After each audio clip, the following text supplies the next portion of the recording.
Will my open access solar project be delivered on time? Will I start enjoying the savings as envisaged and on time? Will I be able to show it to my board the commitment that I've made in terms of solar project, especially this open access solar project delivery? Is the project just on paper or just on an Excel sheet? So these are some of the common fears or the pain points that industrial and commercial customers are facing while availing the open access solar solution. In this video, I would clarify I'll help you evaluate what are the top 5-6 parameters that you can evaluate, that you should do due diligence upon while availing the solar open access project, so that you are ensured that the project delivery happens on time and you start enjoying the savings on time. Hi, my name is Gaurav Kawatra. I am the director at Infinia Solar. We are one of the country's leading marketplace and renewable energy advisors, having served and advised over 21 customers, industrial and commercial customers across 15 states, and served them with 55 projects totaling 112 megawatt of open access and rooftop solar solution. This has helped our customers save up to 50% on their electricity cost and also replace 60 to 70% of their traditional requirement from the renewable energy requirements. In my recent meeting with the CFO of a packaging company based out of Uttar Pradesh, the CFO was really frustrated with solar open access solution, and he shared the reason that, Gaurav, I signed a power purchase agreement 24 months ago and I was made a commitment in May 2020 that the project will be delivered, solar open access project will be delivered to you in November 2020, and you will start enjoying 30% cost savings on your open access solar solution. And it is September 2022 and till date I don't know when will my project will come, and every time I chase a developer with whom I have signed PPA, they give me some or another reason, and now we are looking to move out of this contract that we have signed. So this CFO was very frustrated and parallelly very humbly and very professionally told me, Gaurav, I'm not interested in taking solar open access solution because of this bad experience. And so looking at the pains of such industrial customers and the commitments made by the developers and not delivering the project on time, and I'm sure, I think it may be out of the hands of the developer as well because of some of the challenges that they may be facing at the ground. So I decided to create this video to help you industrial and commercial customers to decide and on various parameters to do a complete due diligence on various parameters before you even start taking that open access solar solution from that project. So here are the 5 checklist or the 5 important parameters on which you need to do a thorough due diligence while evaluating the solar project, open access solar project or open access wind solar hybrid project or any open access project. So first important parameter is the connectivity, the evacuation status. Check thoroughly whether the developer or the project has received the connectivity and what is the date of connectivity, till what date that connectivity is being available, what is the substation for which the connectivity is available, whether there is a bay available at that substation, what is the voltage level. So that is the most important step and in some state it is called as connectivity, like in Uttar Pradesh or in Maharashtra. In some state it is called as government order GO, which is commonly known as, for example, in Karnataka.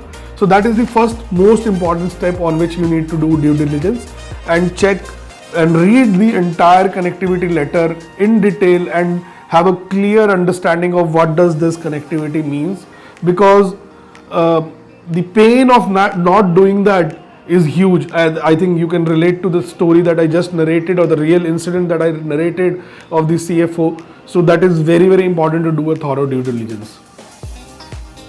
Second important parameter that you need to evaluate is check the land acquisition status in detail, whether the land has been acquired, and if it has been only identified or be acquired, or is it in the process of being acquired, or is it just the registration, or is it just the the agreement to sale or the agreement to lease is signed, or this exact sale deed has been signed or registered. So depending upon which state, what is the status on the land, you will get the confidence, you will have a clear understanding. For example, if the land registration, sale deed is done and it registered, agreement to or the lease deed is done and registered, so that will give you far more confidence that okay, land is in control. And also check whether any physical demarcation of the land has happened on the ground or not. You should definitely visit the project location to do this thorough due diligence, apart from validating the documents which you will take from developers or their legal consultants. So that is very, very important, and the biggest roadblock in doing the open access solar project is the land, and that will give you clear timelines that when the project will be delivered. For example, if it is at identification stage, possibly it might take 9 to 12 months. Again, you need to check how many land owners are there, what is the typical timeline it takes from this step to the end step of the power delivery.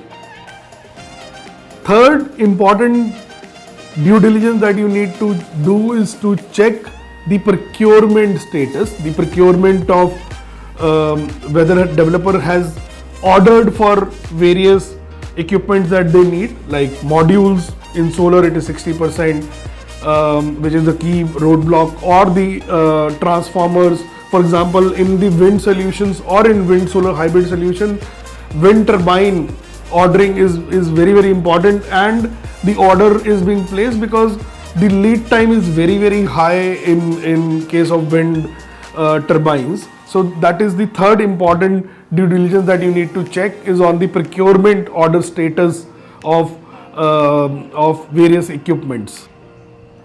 So the fourth important thing that you need to do evaluation is, let's say if the project is under construction, so check whether what kind of construction has happened. Has the land being leveled? Is the structures being mounted? And as the modules or the equipments has reached the site. So you need to do a thorough due diligence on under construction project, so that it will give you a clear timeline.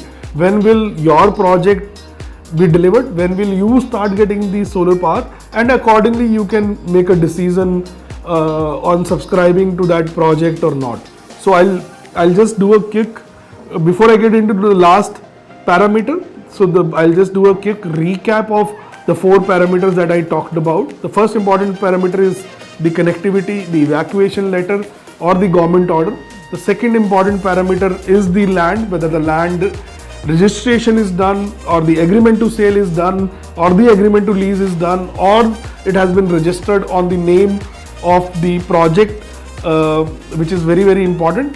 Third important thing is do a thorough due diligence on the procurement status, especially the key items like modules or wind turbines, transformers, because these are key long lead items which can impact the procurement cycle. And the fourth important thing that you need to do due diligence is the construction status, whether the land has been leveled, what is the construction status, and what does the construction progress look like from the stage it is currently at, and from the date it will start delivering the power.